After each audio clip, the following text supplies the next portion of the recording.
NCP ও এলডিপিকে নিয়ে আত্মপ্রকাশ হলো জামায়াতের নেতৃত্বে 10 দলীয় নির্বাচনী সমঝোতার জোট। জাতীয় প্রেস ক্লাবে সংবাদ সম্মেলনে জামায়াতে ইসলামের আমির ডক্টর শফিকুর রহমান এই জোটের ঘোষণা দেন। তিনি জানান, দলগুলোর মধ্যে আসন সমঝোতা প্রায় শেষ পর্যায়ে হলেও চূড়ান্ত হবে মনোনয়ন দাখিলের পরপরই। যদিও সংবাদ সম্মেলনে এনসিপির কেউ উপস্থিত ছিলেন না। বিস্তারিত জানাচ্ছেন Ekramul Haque Sayem. Monalisa heavy flow 15 piece প্যাকেটের সাথে 8 পিসের একটি প্যাকেট একদম ফ্রি। নানা আলোচনা সমালোচনা ছাপিয়ে অবশেষে জামাতের নেতৃত্বাধীন জোটেই যুক্ত হল গণ অভ্যুত্থানের মধ্য দিয়ে গড়ে ওঠা দল জাতীয় নাগরিক পার্টি এনসিপি। সাথে যুক্ত হল বিএনপি থেকে বের হওয়া কর্নেল অলি আহমদের নেতৃত্বাধীন এলডিপিও। জাতীয় প্রেস ক্লাবে জরুরি সংবাদ সম্মেলনে 10 দলীয় জোটের ঘোষণা দেন জামায়াতের আমির ডাক্তার শফিকুর রহমান। আজকে আরো দুটি দল আমাদের সাথে সম্পৃক্ত হয়েছেন। জনাব কর্নেল অলি আহমদ বীর বিক্রমের নেতৃত্বে এলডিপি এবং এনসিপি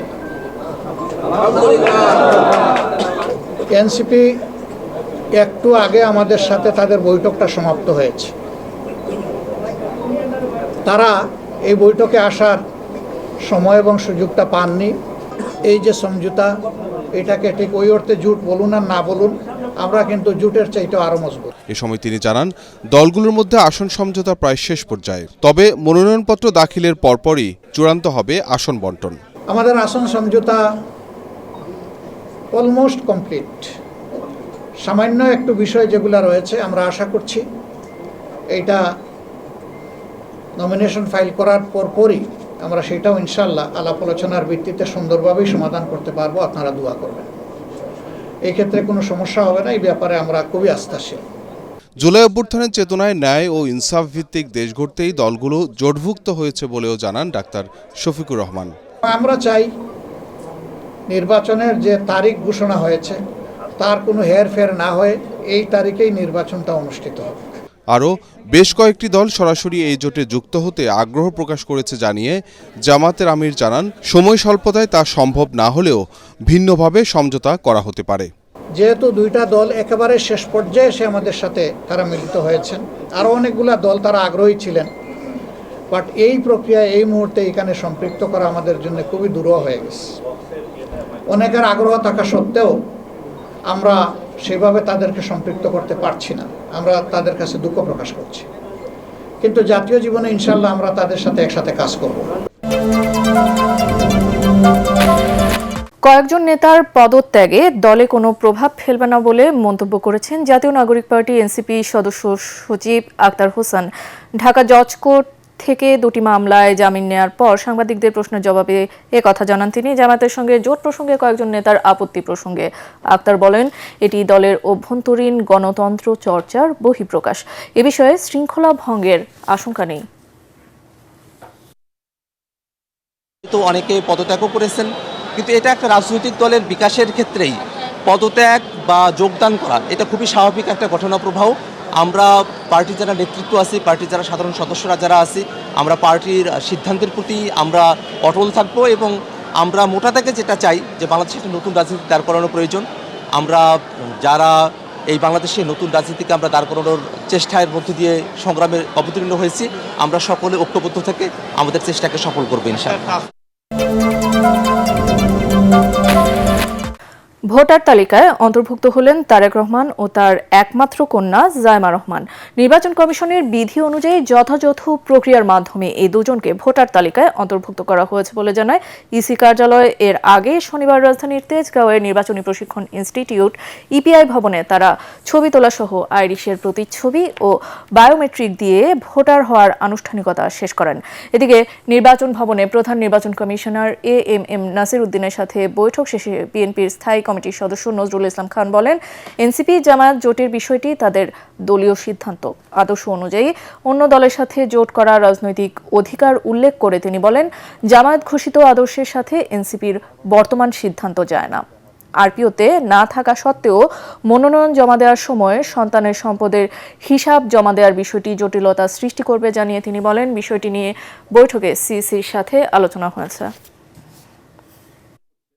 শোনা যাচ্ছে যে এনসিপির সঙ্গে জামাতের অ্যালাইন হচ্ছে, জোটবদ্ধ হচ্ছে নির্বাচনে, এই বিষয়ে বিএনপি কিভাবে দেখছে? তাদের এই ভাবনার সঙ্গে দ্বিমত পোষণ করে তাদের অনেক নেতৃবৃন্দ দল ছাড়ার ঘোষণা দিয়েছেন।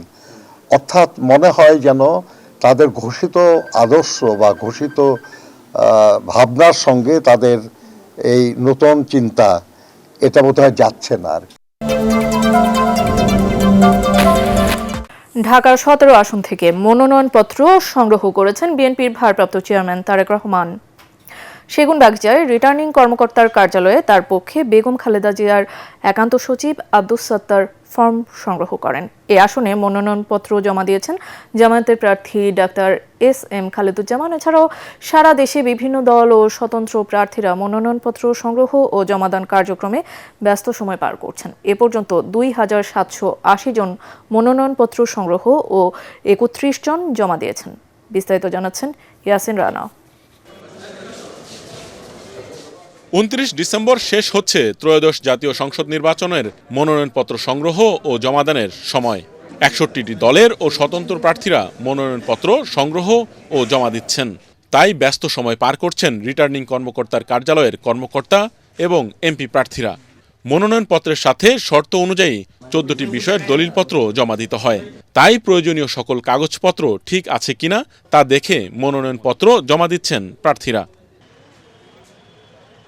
এদিন সেগুনবাগিচায় বিভাগীয় কমিশনারের কার্যালয়ে ঢাকা 17 আসনে বিএনপির ভারপ্রাপ্ত চেয়ারম্যান তারেক রহমানের পক্ষে মনোনয়নপত্র সংগ্রহ করেন খালেদা জিয়ার একান্ত সচিব জনাব তারেক রহমান। ঢাকা 17 থেকে অংশগ্রহণ করার জন্য সিদ্ধান্ত নিয়েছেন এবং আজকে এই মুহূর্তে আমি তার পক্ষ থেকে মনোনয়নপত্র সংগ্রহ করলাম। একই আসনে মনোনয়নপত্র জমা দেন জামায়াতের প্রার্থী ডাক্তার খালিদুজ্জামান। আমরা হাদির জেনারেশন, আমাদের অধিকার আমরা অবশ্যই আদায় করব। এদেশের মানুষের কাছে ভোটাধিকার আমরা ফিরিয়ে দেব। দিনভর প্রার্থীদের আনাগোনায় মুখর এই কার্যালয়। নেতাকর্মী শুভাকাঙ্ক্ষীদের নিয়ে মনোনয়নপত্র সংগ্রহ ও জমা দেন প্রার্থীরা। ন্যায় বিচার ও মানবিক একটা দেশ গড়ার জন্য এবং এই দেশটা যেন আমরা আমাদের হাতেই গড়তে পারি, এই জন্যই রাজনীতিতে আসা, এই জন্যই আসলে জাতীয় সংসদে নির্বাচনে অংশগ্রহণ করা। স্বচ্ছ গ্রহণযোগ্য প্রক্রিয়ায় নিরপেক্ষভাবে একটা নির্বাচন হোক এবং ঢাকা 10-এর মানুষ তাদের জনপ্রতিনিধি বাছাই করে নিক।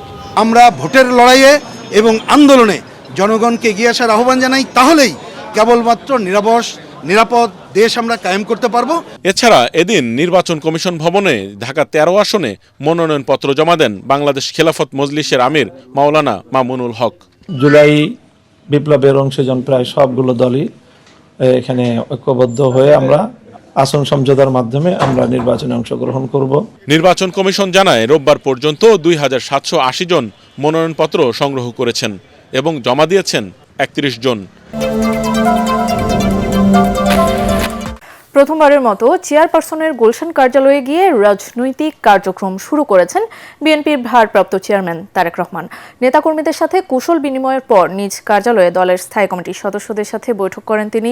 নেতারা জানান, আসন্ন নির্বাচন ও সাংগঠনিক বিভিন্ন বিষয়ে আলোচনা হয়েছে। তারেক রহমানের আগমনে দেশের মানুষের পরিবর্তনের স্বপ্ন পূরণ হবে। কামরুজ্জামান রাজীবের রিপোর্ট। অ্যাভিনিউয়ের বাসা থেকে দুপুর 1:40 চেয়ারপারসনের রাজনৈতিক কার্যালয়ে পৌঁছলে উজ্জীবিত নেতাকর্মীরা বরণ করে নেন দলের কাণ্ডারি তারেক রহমানকে। দলের গুলশান কার্যালয়ে এটাই তার প্রথম আগমন। 11 রাজনৈতিক পট পরিবর্তনের পর 2008 সালে চেয়ারপারসনের এই রাজনৈতিক কার্যালয়ের কার্যক্রম শুরু হয়। কার্যালয়ে তারেক রহমানকে স্বাগত জানান দলের স্থায়ী কমিটির সদস্য, নেতাকর্মী ও কর্মকর্তা কর্মচারীরা।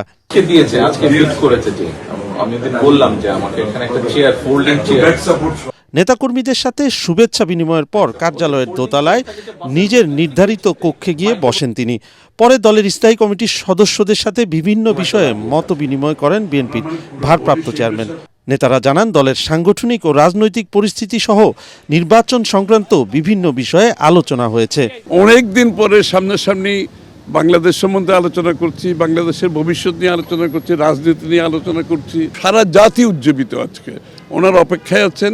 ইনশাআল্লাহ উনি যখন ওনার ভিজিট শুরু করবেন, আমি মনে করি শুধু আমাদের নেতাকর্মী সমর্থক না, সমস্ত বাংলাদেশের মানুষ যে প্রত্যাশা এবং সেই প্রত্যাশা পূরণে ওনার যে পরিকল্পনা, উনি বলেছেন আই হ্যাভ এ প্ল্যান, যে পরিবর্তনের প্রত্যাশা জনগণ করছেন, সেই পরিবর্তন ইনশাআল্লাহ জনাব তারেক রহমান সাহেবের নেতৃত্বে আমরা দেখতে পাবো। তারেক রহমানের আগমনে নেতাকর্মীদের মধ্যে নতুন উদ্দীপনার সৃষ্টি হয়েছে উল্লেখ করে নেতারা বলেন, দেশের মানুষ যে পরিবর্তনের স্বপ্ন দেখছে তারেক রহমানের প্রত্যাবর্তনে তা পূরণ হবে। গণতন্ত্রের পথে আমাদের ভারপ্রাপ্ত চেয়ারম্যানের এইভাবে দেশে ফেরা এবং দায়িত্ব গ্রহণ করে আগামী নির্বাচনটা এদেশে শেষ করার ব্যাপারে মানুষের যে প্রত্যাশার সৃষ্টি হয়েছে এটা অত্যন্ত গুরুত্বপূর্ণ। তিনি যখন সামনে আসছেন, আমাদের নেতা কর্মীদের মনোবল বলেন আর যেটাই বলেন অথবা কমিটমেন্ট বলেন,